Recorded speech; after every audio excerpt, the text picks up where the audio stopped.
Hi, we'd like to talk a little bit about how much you actually need to have saved for retirement.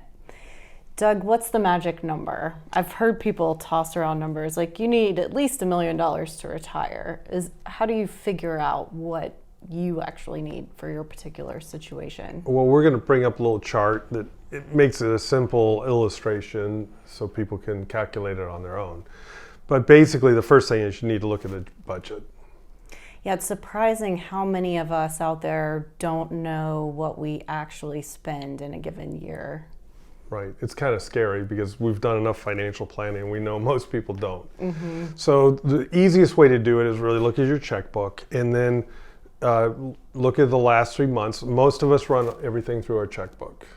Well, for those who still have a checkbook. For us baby boomers, most of us do that. So hopefully you do. If not, you're going to have to look at all your spending. But if you run it all through your checkbook, you just add up the last 3 months, divide it by 3, multiply it by 12, and that gives you your average spending for the year. And it's close enough for what we're doing. You probably want to up it a little bit for any incidentals you might miss or stuff that comes along the road.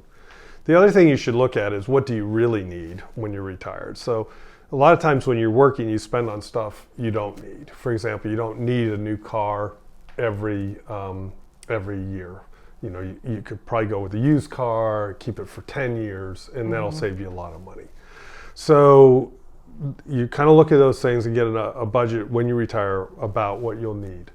Then what you do is you look at your Social Security. So let's say we have a married couple and they each are going to get $25,000 a year Social Security.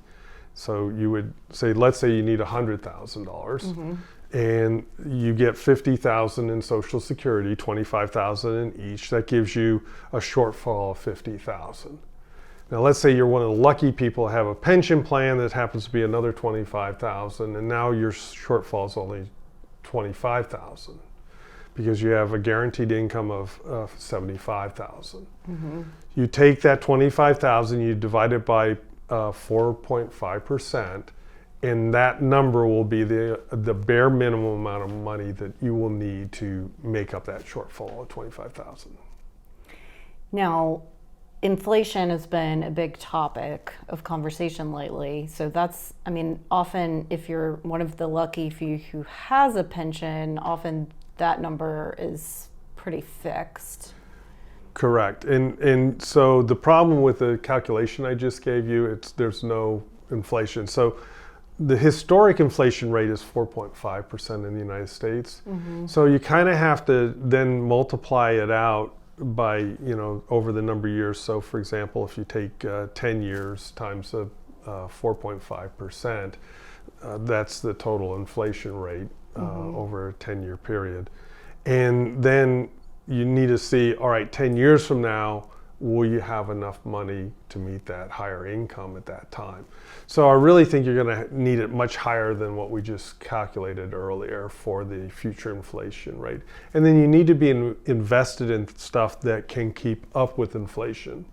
So for example, if you put all your money in safe investments like CDs, it may be able to produce the income, although it's difficult in this environment, but let's say it did, it has no growth for inflation. So 10 years from now, you won't have enough money. Right. So you're going to have to be willing to invest in some risk assets that have the ability to keep up with inflation. And what if you aren't one of the lucky ones who has a pension? What do you do? Well, and let's go back to the illustration. Now your shortfall is $50,000. So 50,000 divided by 0.45%. Or 4.5%, and you see you need a lot larger nest egg to be able to retire.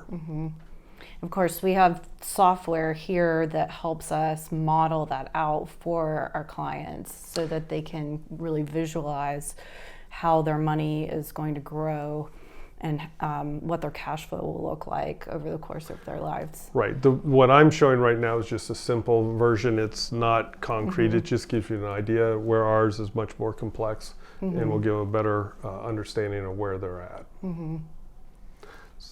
So that's a little bit on how to calculate that number. If you have any questions, as always, please give us a call.